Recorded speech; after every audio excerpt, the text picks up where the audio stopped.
What is going on, everyone? I am Dan Bennett, the Antipreneur, and this is the Antipreneur Show. I always say the proof is in the t-shirt, I guess, right? We got to get you one. Actually, we just put a Teespring up, so I'm going to have to get one in your hands. Yes. If you've been following what we're doing, you have noticed that I did not set out to have guests, but guests keep showing up, and it's freaking amazing. Love having people on. It's more fun for me because I'm not sitting alone in my bedroom doing it. And it's also more informational for the community. So we went all the way around. Today, I have the Robbie Deezle, like one of my favorite humans in the world. Nerd News founder, nerd-news.com. Don't go yet because we want you to stick around and listen to what we got to say. But like I said, one of my favorite people in the world, tech, gadgets, whatever. This man knows it. This man's been around it. This man has reviewed it. If you enjoy cons, especially of the comic variety, I don't care if it's San Diego, Chicago, Detroit, you're probably going to see him there. You're probably going to see him creating some super cool content, interviewing some famous people, being dressed up. My favorite alter ego that you've done is Mr. T. Oh, yeah. That one resonated with me. I love it. So anyway, kind of a personal hero of mine and someone who has other people's best interest at heart while he educates. And even recently, our community is looking to you for guidance on technology and all that. So, yeah. Mr. Deezle, how you feeling? I'm feeling wonderful, man. Thank you for having me on. Yeah. It's so rare that I get to do these outside of my own space. Right. So I'm kind of like Ricky Bobby. I don't know what to do with my hands right now. Yeah. It's fun. So full disclosure, we just did Life or Something Like It, which is hosted by Mr. Robbie Deezle. And we're doing my show on the same day. So it's been kind of fun because, like you said, we go from host to interviewee. Yeah. Yeah. So you're feeling good? The tables have turned. I know, right? Literally. No. Yeah. So, you know, the Antipreneur movement, the show, the feeling is just kind of getting back to basics, getting rid of the fluff. Not only discussing, you know, entrepreneurship and what it's like to do your own thing, but to also be really, sorry guys, buzzword attack, authentic in what you're doing. And if there's anyone I know that kind of embodies that, it's you, man. So thanks for being on. Thank you. Yeah, let's get to talking, dude. So I'm ready.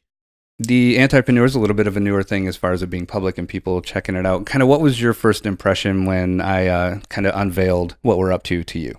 I was excited about it, man, because there's a lot of people who feel like they have to fit within a certain mold, and hearing the word entrepreneur, for me, that set me off because it means like, oh, okay, now we're going to start talking about the stuff outside of the traditional mold. Now we get back to the basics, learning, creating, crafting stuff geared specifically for you, how you like to do things, your personal approach. I love it. So you definitely have your own style. Nerd News on any social media platform. Find it when we're done talking here today because it's fun to watch your work. Hell of a writer. I'm not much of an article reader, but every time you put one out, I read it because of the way that you do it. It's almost in a visual way. I can see pictures when I read your writing. So there's a lot of media involved in what you do. How do you kind of stay to the basics and stay to the core of what's important to you while doing so many different, you know, mediums, if you will? Well, honestly, man, whenever I see stuff, if my brain says, oh, that's cool, then I'm after it. You know, like I like it. Just recently I started picking up more on sneakers. I loved sneakers growing up, and there's a large sneaker community now. So I do unboxings for that. Comic-Con and cosplay in general has such a large, massive following that it's only natural for me to put myself in that world because I'm part of it. I love going to Comic-Cons. I like dressing up, you know. So those are the things that I look for. Anything that I think is cool is what I go after. I love it. That's you can't get much better than that, right? It's like follow your passions. Okay, fine. That's what I'm going to do. Yeah.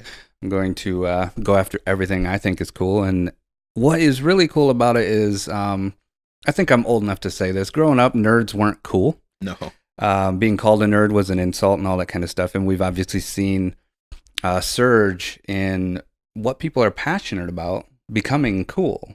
And maybe even nerds and geeks in general, you know, becoming a little bit more glorified and cool. But I always look at other people who are passionate, especially if it's about something I'm not passionate about. And I am just thoroughly entertained so thoroughly because people are passionate about something. It makes me want to learn about it. It makes me want to know more. Do you find people who, maybe at first are like, nerd, what? And then all of a sudden they're like, ooh, let me tell you about how much I love A, B, or C, Yeah, man. So I'll bore you with a really short, quick, long story. Love it. So when I was younger, man, you're right. Being a nerd, that's something that would get you shoved into a locker, right? Right. But as Inside an adult, of a locker. yeah, they would stuff you inside of your locker. But right now, being a nerd is central. It is cool. It is hip. It is happening.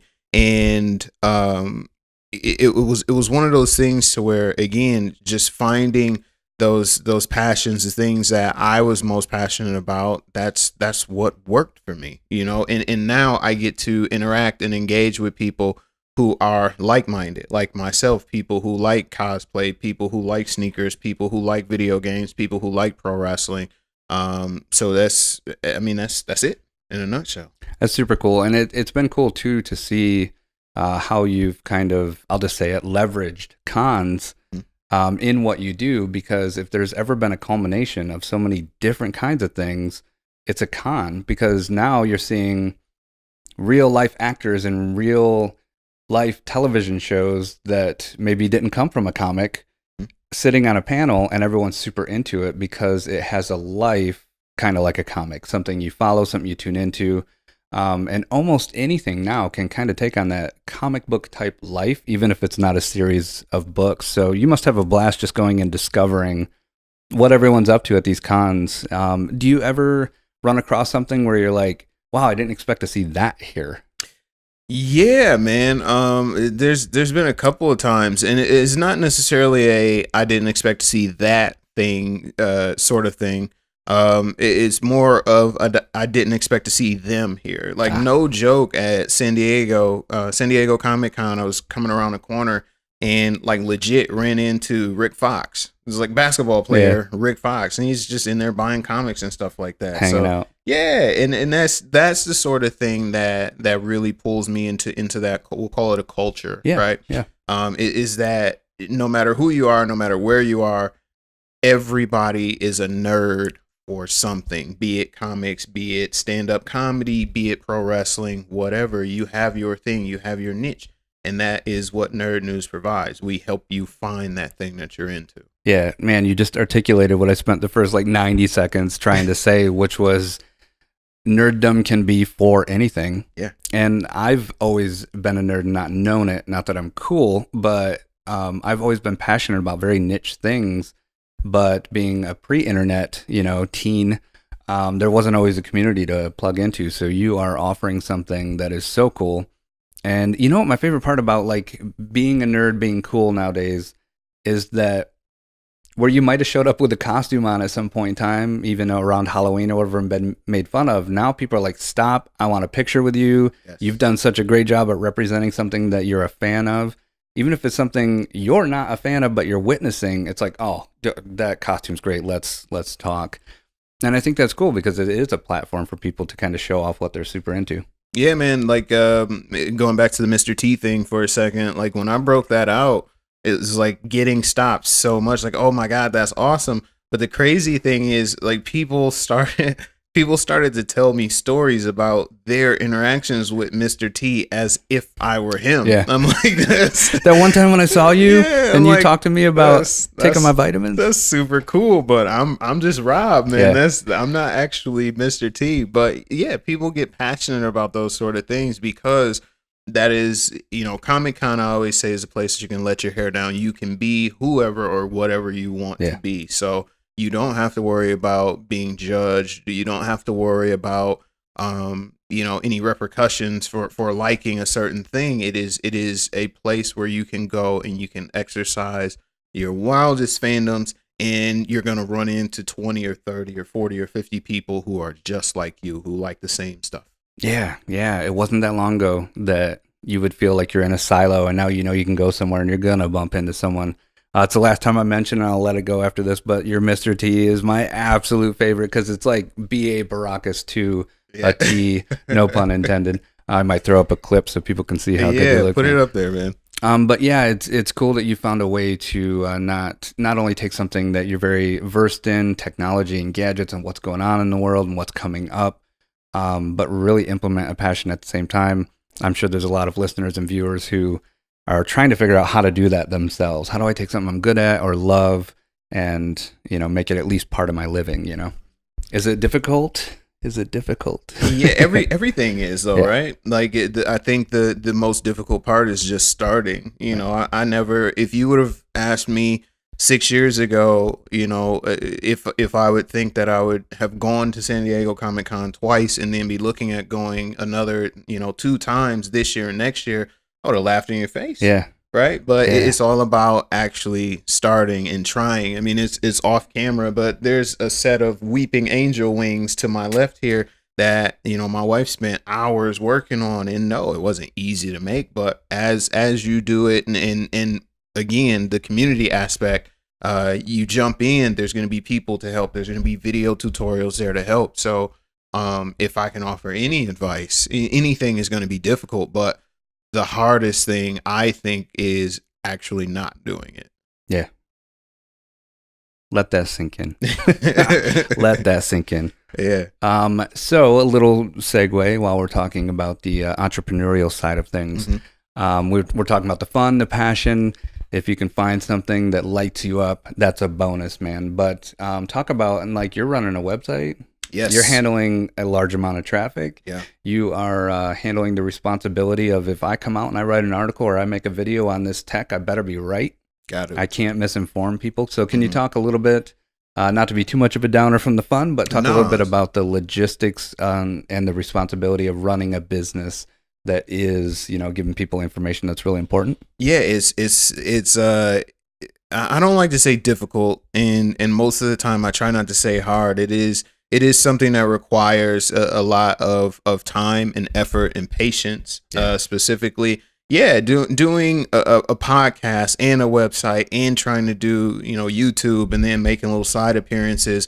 There are all things that I have to be a bit of an expert on, but that all comes in. That's why I call it nerd news, man. Is I am genuinely into and excited about the things that I talk about. So for me, it comes a little bit easier because, you asked earlier, hey, you got an iPhone charger? And I shot you a look like, you did. I wish I had what? a picture of it because yeah. Yeah. And those are things that I immerse myself in. So, when it comes to things like that, as long as I'm in the thick of it, it is actually a bit easier. But man, and Nerd News for right now is a one-man show for the most part. I'm doing everything. So, you have to, iron sharpens iron, right? You have to become a master of your craft. You have to be in the thick of it, which is why I said what I said earlier. You do it, it's not as hard. But if I wasn't doing this stuff and somebody asked me a question about an iPhone, I'm going to go, yeah. So, just working on it and doing it is more comforting for me. Is it easy? No, but it's also not the hardest thing I've ever done. Love it, man. And the fact that anyone's listening or watching right now proves that it's possible. So that's kind of half the fun of us having a conversation today. I think one of the hardest things to find during the down times of entrepreneurship and trying to make something work, trying to build a community, trying to get people to pay attention, to what you're doing is to let that passion fuel you. And I always give a warning here. I don't think passion can completely fuel someone, but I think it's part of like a 3 or 4 part mixture for the fuel that goes in your tank. It's definitely important. But if you run only on passion, you're going to burn out at some point in time. So that's kind of the hard part about passion. Even though it's a great thing, you can't run on only that. So I generally find people have like a 3 or 4 or 5 part mixture to their fuel of the things that keep them going. Passion being one. Yes. What are some of your other components that you mix in there to make sure you're firing on all cylinders? Passion, patience, consistency, self-awareness, and balance. Balance is as you know, as an entrepreneur, balance in figuring out personal versus, career wise, it's hard. It's hard. But when you can get to the point to where you are, working in living those 5 pillars there, we'll call them pillars, not stars. When you're working in living those 5 pillars, it becomes kind of dependent on the other one, right? Yeah. In which case, your balance becomes dependent on your patience, being able to persevere and stick through. You finish a project, then you can go and you can spend time with the family. Right. Being able to be consistent, working on your projects. Iron sharpens iron. As you do more, you will get better at it. So I stick to those 5 things in particular to help me to manage my content, my creativity. But I focus specifically on that last one, and because it's so vitally important. Work is work, and I'm not saying don't work at all, but also don't forget the things that you love, the people that you love, because as important as your physical health is, balance also feeds into your mental health, that's number 1. That's Absolutely. in the middle of those 5 pillars. If you don't have that, it's all gone. Absolutely, yeah. And I love that you switched over to pillars, only because I can imagine one being knocked down and them all crumbling. 100%. I think a lot of times, there's kind of the trend of people talking about work-life balance. And every time I hear that, I think of like scales, like there's only 2 sides, but you're talking almost like 5 arms, 5 pillars of balance, and I think when you look at that way, it makes more sense, because it's not always just this or that for people. A lot of people got multiple things going on. It's not just my job and my family. Some of us are pursuing careers. We have other people's interest in mind. We're trying to do things on the side, whatever the case may be. And, like you said, self-awareness and mental health being at the middle, it's another one of those, we love to pick on buzzwords around the Antipreneur, but then always use them ourselves too, because they're important. And I think that self-awareness pillar, that mental health pillar, is a huge one. And unfortunately, it doesn't always get talked about. No. And so, full disclosure, Rob's got some episodes out called Mental Health Mondays. We're going to link to some of those. I love that you have the guts to talk about this, and talk about some of the stigmas that go with even, speaking out loud about it. I'm one of those guys that self-awareness and mental health is super important to me. I try to talk about it when I can, and you're actually being public about that talking. So, A, kudos for that, and B, what are you trying to accomplish by bringing, this to the forefront of your, pillars that you're talking about?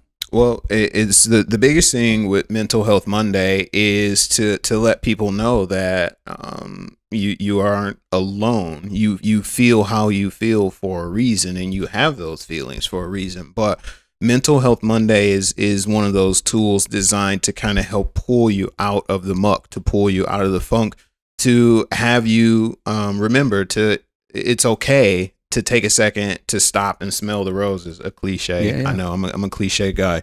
But you got to stop and smell the roses. You have to remember to focus on the things that are important, truly important, not necessarily important because you saw it on Facebook and it got 1,000 shares, but the things that genuinely impact your life. Because we live in an age of oversharing and overconsumption, right.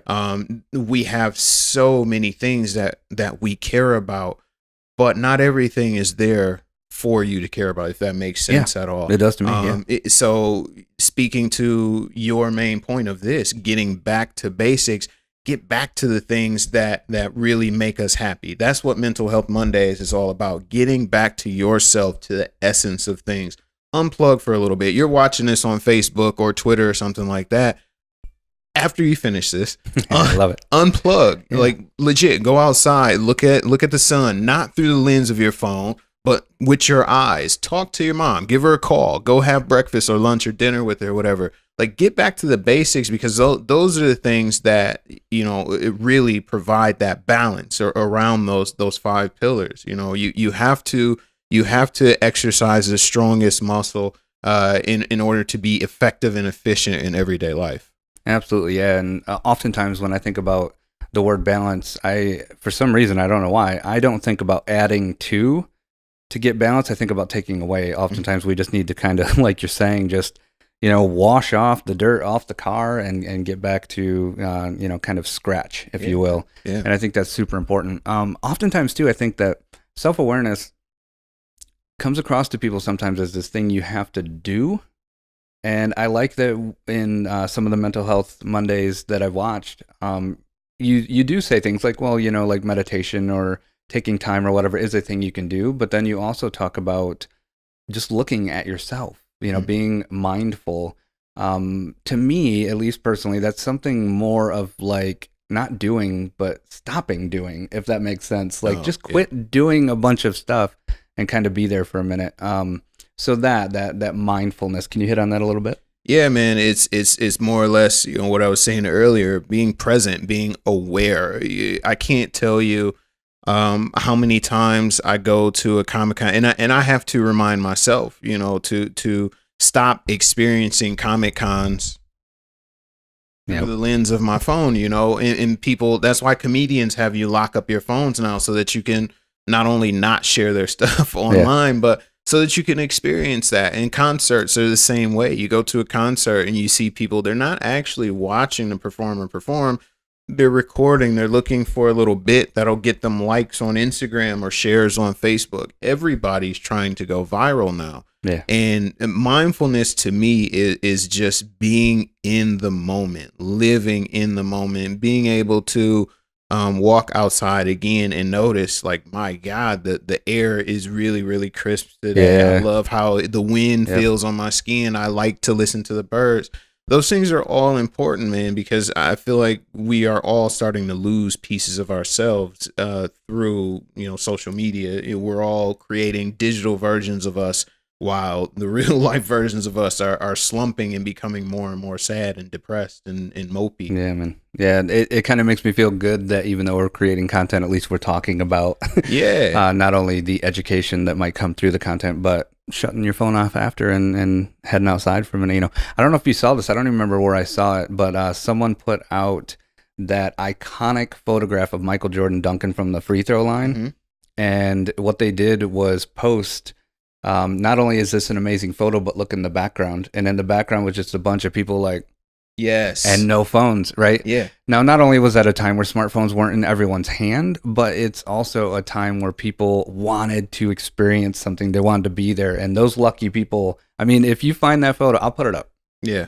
Look at this photo and zoom in a little bit and just look at everyone's jaws dropping and their eyes wide open and them standing up like, what are we witnessing right now? I think you might see like 2 camera flashes from the audience happening. Mm-hmm. And they're probably journalists or something anyway, and everyone else is just looking with their eyeballs, so that's what that reminded me of. And I just saw that the other day, so this lines up perfect. Whether it's Jordan dunking or, just getting down by the brook and listening for 10 minutes and clearing your head, I think it's important. Absolutely, man. It's again getting back to yourself, like living, actually truly living, not just for the moment, because those moments are going to pass. You're going to post a picture on Instagram and it might get you 100 likes or 1,000 likes or whatever the case may be.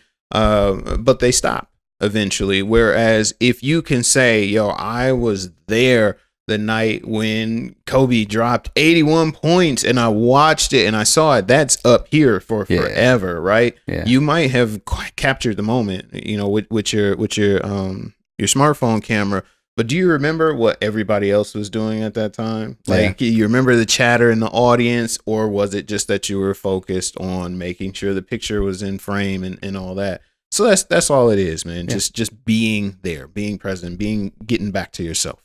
Yeah, I think a powerful thing about mindfulness is if you just take 2 seconds to think of the word mindfulness, you're kind of already doing it. Yeah. And you don't got to like lock into that for an hour and be the perfect meditator or anything. But I think if you just let it pop up in your head every once in a while, be mindful. You can just spend 15 seconds enjoying your surroundings or, smiling at some cute kid that waddles by or whatever, and live a bunch of those moments for yourself as well. Right. I think when people hear mindfulness or when they hear us say mindfulness, we're not telling you, get rid of your smartphone, flush it down the toilet or anything like that, because for most of us, at least, the smartphone is actually a tool. What we're saying is take moments of your day to actually get back to your day. Like, enjoy it. You don't have to have the phone all the time. Yeah, I love it, dude. Appreciate you being willing to kind of go down this road with me. Yeah. What are some of the things that you think are getting in people's way as far as checking themselves on their mental health, maybe opening up to other people, being mindful, even if it's just for that 30 seconds, when you wake up in the morning? What are some things that we might be able to look at and maybe start working on getting out of our way that keep us from that? Wow. I would say for me personally, I can speak for myself. A lot of it was actually me. Yeah. Like, you wake up in a funk or you feel a certain way, and your mind kind of tricks you into thinking that, hey, this is how it's supposed to be. You feel this way, and it's just you, and you're just gonna have to live with it. And another thing is, I hate to say it, but your circle. Like, if you are around people who, when they see that you're having a bad day, if they tell you, oh, you'll be fine, or just get over it, like, consider their actual value there, because those aren't things that you want to say to people who may or could be struggling. Those are not things you wouldn't tell somebody who just broke their leg in a triathlon, like, get up, keep running, Walk it off. Right. You're not going to tell them to walk it off. Their ankle's dangling. Yep. So I think we have to treat mental health in the same way that we treat any other sort of sports injury or anything like that. We have to nurture it. We have to pay attention to it for sure. Yeah. Know the keys, know the signs. But I think just knowing that that you're not alone, that there are other people that feel that way specifically, generally helps. Yeah. I like that analogy. Sports is easy to relate to because we all see it on TV, whether we're fans or not, and if you saw someone, even just a jogger on a trail, hurt their ankle and fall down, you don't have to be a doctor and go set their ankle and splint it and all that. You could just be someone that gives them a shoulder and helps them get to the emergency room. Mm-hmm. If you're comfortable answering this question, what's kind of your perception on, okay, I do have someone in my life and they are down. What can I do for them? Because I think a lot of times people are like, I don't know how to fix anyone else, so I'm just not going to interact. But maybe just, taking them to the doctor. Yeah. In that analogy. Yeah, I'm an open book, brother. Whatever you want to ask away. I'll try to answer it as best as I can. But in that case in particular, I think just being there, like, I'm real big on, just to kick it back into like our personal lives, I'm real big on, if I haven't talked to you in a month, I'm going to send you a text. Yeah. Like, yo, what's going on? Maybe I can't talk or call all the time, but I'm at least in some way, shape, or form going to reach out to you. Hey, man, what's going on? How you been? What are you working on? So what true. are you doing? I can testify to that. Yeah. And I think those are the things that are important. A lot of people like to get into this mode of, I'm too busy, I don't have enough time.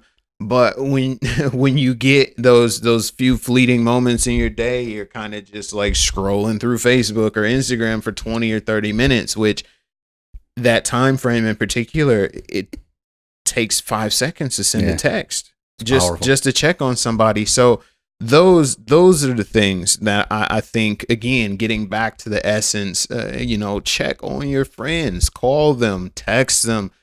If you're on Facebook, send them a message on Facebook Messenger. You're on anyway. Yeah. Just to check on them, man. I think we've kind of gotten away from that. It is insane that in today's day and age, we are more connected than we've ever been, but we are so much more isolated than we ever have been.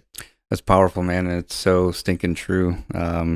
Yeah, let that sink in. Here's point number 2 of take 5 seconds and think about that, And if a friend's having a bad day, dropping off tacos is always a great. Oh yeah, man. Yeah, for I sure. think about that all the time. I don't know why, and I don't do it, but I always think I should just give them like 4 tacos and just, here, have a good night. I'll see you later. I mean, I'm gonna assume if you bring somebody tacos and they're not immediately happy, they're probably past the point of no return.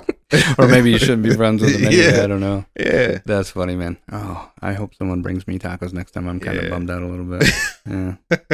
That would make me smile. Yeah. On any day. Yeah, we need to get a taco sponsor for the show. I know. Yeah. Not Taco Bell though. Like actual legit for real tacos. Yeah. Yeah. Local handmade, the real deal for sure. Taco spots, Dan's Let's do open it. for sponsorship. Let's do it. All right, so here's a little thing I was thinking about while you were talking. I have found myself in a situation, and this isn't an answer for everyone. It's just something that's worked for me and it's stuck with me. It was kind of an epiphany I had. A lot of times when I have an epiphany, it's during that 9-minute snooze button in the morning. I have a little mini dream and I wake up and actually remember it. And it literally happened that day, like a lot of my ideas do. And what I thought was, I had a friend who had someone in their family pass away. And that's always a difficult thing to navigate. You know, you want to help, but you don't know what to say. And, you know, you want to be respectful. And there's a lot that kind of comes into your mind. And I remember saying, hey, if you need anything, let me know, comma, I could pick up some groceries, run some errands, pay a bill. If anyone needs a ride or something, ... let me know. And again, you know, I'm not like bragging or anything, but I just wanted them to know it wasn't a pat answer to their question or, you know, just something I was saying. I want to let them know, here's some actual, you know, actionable items. Yeah. Because you know that it's a tough time if someone's got to handle funeral arrangements or fly in from another state or who knows. Mm-hmm. So do you have any tips, you know, and I don't want to say like tips about mental health, but like, you know, any tips of anything that's worked for you or something someone watching might be able to like actually apply if they know that someone they care about is struggling? Yeah. We call those plausible actions. Gotcha. Plausible actions. And what you just said is perfect because we all say those 4 words, right? Whenever somebody's going through a hard time, I'm here for you. But a lot of times that we leave it at that, right? And we leave it open to interpretation.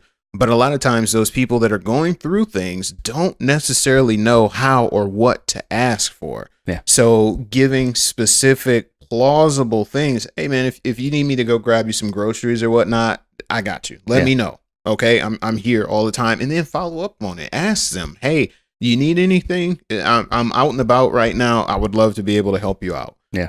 It just a quick story. My wife's best friend had a cancer scare last year, and all of her friends kind of banded together. Okay, we're gonna plan meals for you, so you don't have to cook, and we'll take turns, you know, watching the kids and things like that. Those are all plausible things that you can do for somebody to lighten the load because. Yeah. At the end of the day, everybody's struggle is their struggle. You know, it's just like the old adage where, you know, a woman gets a cold and she's still cleaning and she's still taking care of things. If a man gets sick, he's dying, right? It's the same thing. We all handle grief. We all handle mental hardships differently. But the one thing that we can all do is offer actual applicable solutions, right? Yeah. We can say, hey, I'm here for you. Let me do these things, or can I do this for you? So that would be my tip is say it, mean it, do it. Yeah. Love that, man. Say it, mean it, do it. Let that sink in. Point number 3 to marinate on for just a little bit. I've always, you know, I almost think of like a Hallmark movie or something. I've always enjoyed when I see a film and someone brings by a casserole, even though that's like, that's such a cliche thing in, you know, movies and television shows, but like, you know, a warm meal when I'm dealing with some stuff and I can just dig in and not have to cook for the family or something, like, you know, that is a kind of humor-based, you know, look at that plausible action, even if it's just some tacos. I got to do that now. I'm going to become like the taco delivery guy for anytime I know someone might be struggling a little bit. DoorDash. I appreciate you diving into something that's a little bit more heavy. Yeah. But I saw what you were doing with your content and I was like, you know what? Self-awareness, mindfulness, and of course, mental health is all part of the entrepreneurial journey. We're doing things that are difficult. We're juggling, we're balancing, we're trying to keep gas in the tank, you know, and I think it's an important thing to talk about.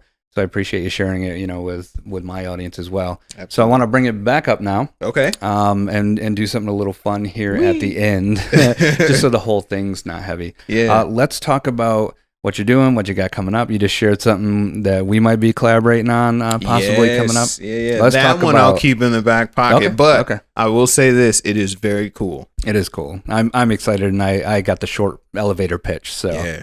But yeah, tell us where to find you, what you're doing, even if you're excited about something that's not part of nerd news directly, let us know, man. What's going on? Brother, I am so where to find me? I am at Robbie Deezle pretty much everywhere. While you're there, look me up and then go outside for a few minutes. Yeah. Come back to it. In terms of where I'm going to be, you can catch me on, I can kind of talk about this in detail a little bit. It's like every other or every third Thursday, I will be on ABC 12 doing their Tech Thursday segment. So cool. Check for the nerd news shirt and the blazer. Those are my things. Yeah. We're talking about tech, gadgets, whatever. Nerd-news.com. You can hit that up. Nerd-news.com/shop, where you can buy one of these fancy t-shirts here. I'm doing that right when we're done today, just so you know. Please do. Please do. And we got Motor City Comic Con in the Suburban Showcase in May. I believe it's May 17th, 18th, and 19th. We will be there. San Diego Comic Con in July. No specific dates for that. And then probably Wizard World, Chicago in August. Those are the three most recent things. Things that I'm excited about, man. I'm glad that we got to do this, and in between we got to catch up. Thank you for coming by. I appreciate that. I am very excited to see where your journey takes you, because you also shared some cool things with me. I'm very excited for that. And I'm just excited to get after things, man. It's really cool to have a group of like-minded individuals. You are part of my group. People that really not only help keep you grounded, but also help keep you motivated and pushing and keep you working. So those are things I'm excited for, man. Just living. Love it. Being alive. Yeah. Enjoying being creative and it fitting into our lives, you know, we both talk about loving cliches. I always say the older I get, the more cliches make sense and the smarter my mother becomes. Yes. And I love, you know, being able to talk with someone else who's just as excited about it.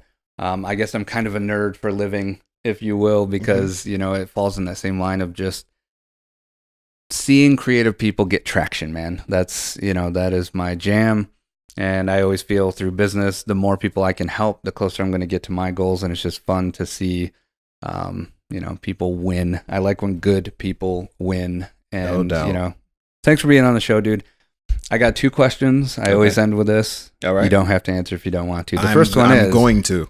Will you be on the Entrepreneur show again? Yes. Love it. I was thinking you might say yes to that. And what do you think about calling yourself an Antipreneur?